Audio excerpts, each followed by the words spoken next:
Good morning 11th class.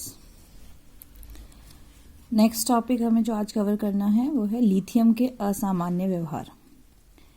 देखो बच्चों, हम लोग क्षार धातुएं एस ब्लॉक का ग्रुप 1 पढ़ रहे हैं, उसमें लिथियम सबसे पहला मेंबर है। अब लिथियम का असामान्य व्यवहार मतलब लिथियम बाकी सभी तत्व जो इस ग्रुप के हैं, याद है आपको सभी तत्व, ये आपका ग्रुप था ना, lithium, sodium, potassium, rubidium, caesium और फ्रांचियम।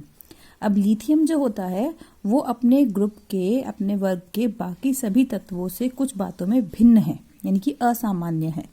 तो लिथियम के जो ये असामान्य व्यवहार होते हैं, अब आज हम उसके बारे में पढ़ेंगे। पहला है कि लिथियम ये असामान्य व्यवहार क्यों दर्शाता है।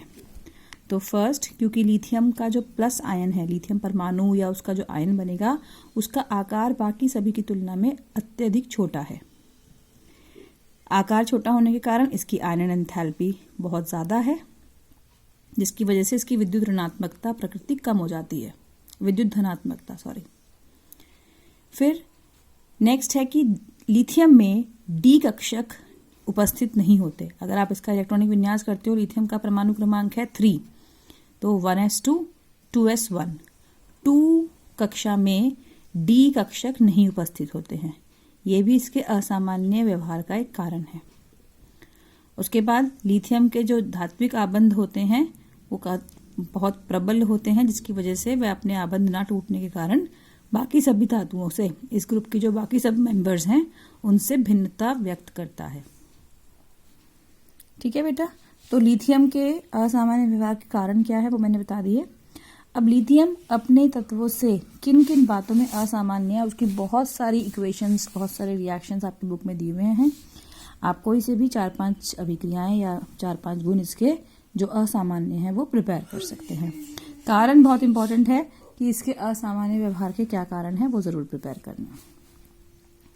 नेक्स्ट टॉपिक आता है लिथियम और मैग्नीशियम में विकर्ण संबंध।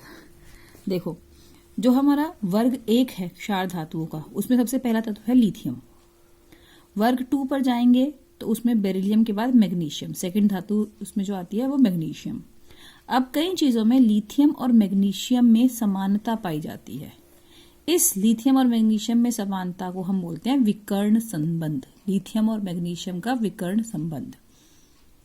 ठीक है, तो इसके भी आपको क्वेश्चन ऐसे आता है, लिथियम और मैग्नीशियम के विकर्ण संबंध से आप क्या समझते हैं और इसके उदाहरण दीजिए। तो अगेन आपकी बुक में बहुत सारी गुण और बहुत सारे रिएक्शंस दिए हुए हैं जो लिथियम और मैग्नीशियम के सेम है। इनको आप रीड करके जो भी आपको सिंपल लगते हैं 4-5 उदाहरण आप प्रिपेयर कर सकते हैं। क्लियर? नेक्स्ट, क्षार धातुओं के उपयोग, ये आपका टॉपिक होता है। उपयोग आप अपनी मर्जी से कोई से भी कर सकते हैं या किसी और बुक से, एक्स्ट्रा बुक से, जो भी आपको मिलता है उपयोग कर लेना। चेक पॉइंट 18.3 आप लोग आज ट्राई करेंगे, कुछ प्रॉब्लम्स होगी तो आप मुझसे पूछेंगे। नेक्स्ट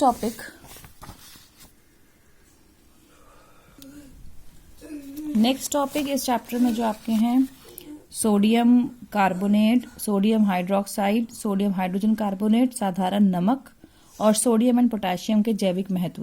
बेटा ये सब आपके सिलेबस से डिलीट हो गया कोविड के कारण, तो आपका एस ब्लॉक का वर्ग 1 क्षार धातुएं जहां तक था वो हमने कवर कर लिया है। ठीक है, इसको एक सब लोग रीड कर लेना, कुछ प्रॉब्लम्स रह गई हैं तो मुझसे क्लास में डिस्कस कर लेना। नेक्स्ट वीडियो में आपकी शेयर करती हूँ इसी एस ब्लॉक के सेकंड वर्ग के लिए। Thank you.